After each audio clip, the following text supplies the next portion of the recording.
Go yard. I got so much motherfucking design on right now.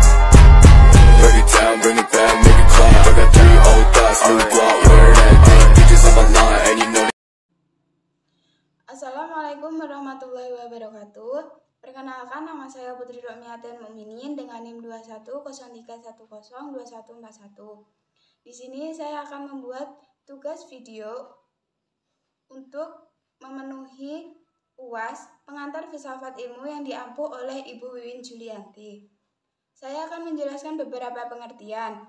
Yang pertama yaitu etika, adalah nilai-nilai atau norma-norma yang menjadi pegangan bagi seorang atau suatu kelompok untuk mengatur tingkah lakunya. Hakikatnya, etika adalah refleksi ilmu tentang tingkah laku manusia dari sudut baik dan buruk.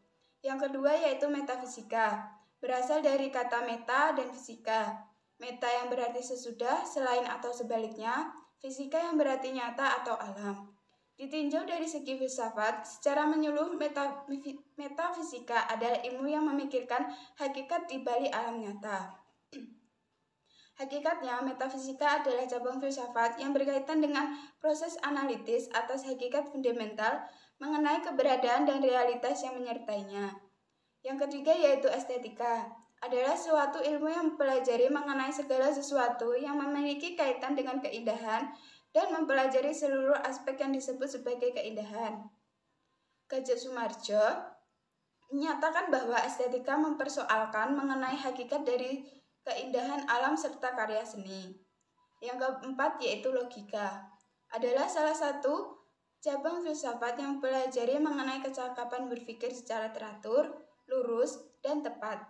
Secara etimologis, istilah logika berasal dari bahasa Yunani yaitu logos yang kemudian membentuk kata logikos yang berarti pertimbangan akal pikiran yang mengungkapkan dengan kata-kata atau bahasa. Yang kelima yaitu monisme, merupakan perwujudan dari ajaran hukum alam yang memandang hukum sebagai suatu yang berlaku umum dan abstrak serta berlaku di mana-mana dan berlaku satu hukum bagi seluruh umat manusia di dunia. Yang keenam yaitu dualisme, adalah paham yang memiliki ajaran bahwa segala sesuatu yang ada bersumber dari dua hakikat atau substansi yang berdiri sendiri-sendiri. Ketujuh yaitu pluralisme, merupakan paham yang menghargai adanya perbedaan dalam suatu masyarakat dan memperbolehkan kelompok yang berbeda tersebut untuk tetap menjaga keunikan budayanya masing-masing.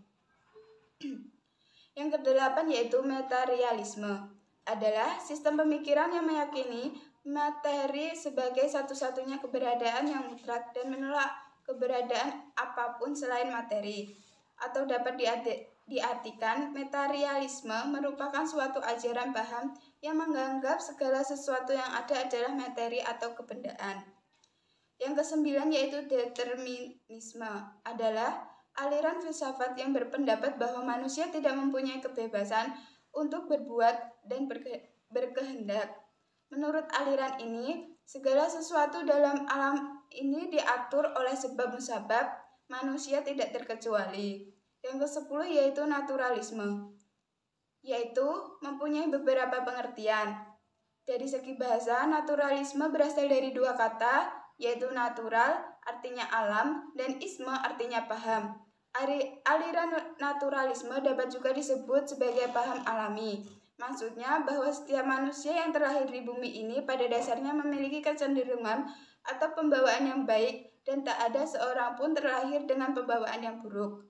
Yang ke-11 yaitu spiritualisme. Di dalam filsafat adalah sebentuk karakteristik dari sistem pemikiran manapun yang meyakini eksistensi dari realitas imaterial yang tak bisa diserap oleh indera. Yang ke-11 yaitu hedonisme, adalah pandangan yang menganggap bahwa setiap kesenangan dan kenikmatan dalam bentuk materi merupakan tujuan utama dalam hidup seseorang.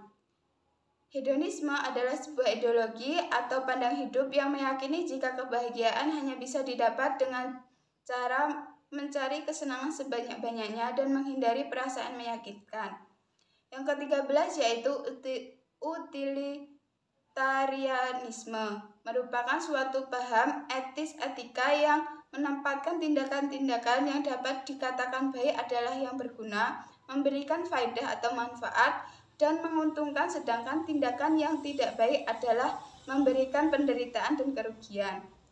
Yang ke-14 yaitu filsafat barat adalah sebutan yang digunakan untuk pemikiran-pemikiran filsafat dalam dunia barat atau osidental. Filsafat barat sejak zaman Yunani telah menekankan akal budi dan pemikiran yang rasional sebagai pusat kodrat manusia. Yang ke-15 yaitu filsafat Islam, merupakan suatu kajian sistematis terhadap kehidupan alam semesta, etika, moralitas, pengetahuan, pemikiran, dan gagasan politik yang dilakukan dalam peradaban umat muslim yang berhubungan dengan ajaran-ajaran Islam. 16 yaitu filsafat timur, merupakan sebutan bagi pemikiran filosofis yang berasal dari dunia timur atau Asia. Filsafat timur lebih menekankan hati daripada akal budi, sebab hati dipahami sebagai instrumental yang mempersatukan akal budi dan intuisi serta inteligensi dan perasaan. 17 yaitu filsafat politik, adalah cabang ilmu dari filsafat yang mempelajari tema-tema seperti politik, kebebasan, keadilan, hak milik, hak hukum, pemerintahan, dan penegak hukum oleh otoritas. 18 filsafat hukum adalah cabang filsafat yang membicarakan apa hakikat hukum itu, apa tujuannya, mengapa dia ada, dan mengapa orang harus bertindak kepada hukum. 19 yaitu filsafat Pancasila, adalah penggunaan nilai-nilai Pancasila sebagai dasar negara dan pandangan hidup bernegara. Pancasila sebagai filsafat juga bahwa Pancasila mengandung pandangan nilai dan pemikiran yang dapat menjadi substansi dan isi pembentukan ideologi Pancasila. Yang terakhir, yaitu filsafat sejarah, adalah aspek teori dari disiplin ilmu sejarah akademis dan berkaitan dengan permasalahan seperti asal-usul bukti sejarah, sejauh mana objektivitas dapat dilakukan dan sebagainya. Sekian yang dapat saya sampaikan. Apabila ada kesalahan, saya mohon maaf. Wassalamualaikum warahmatullahi wabarakatuh.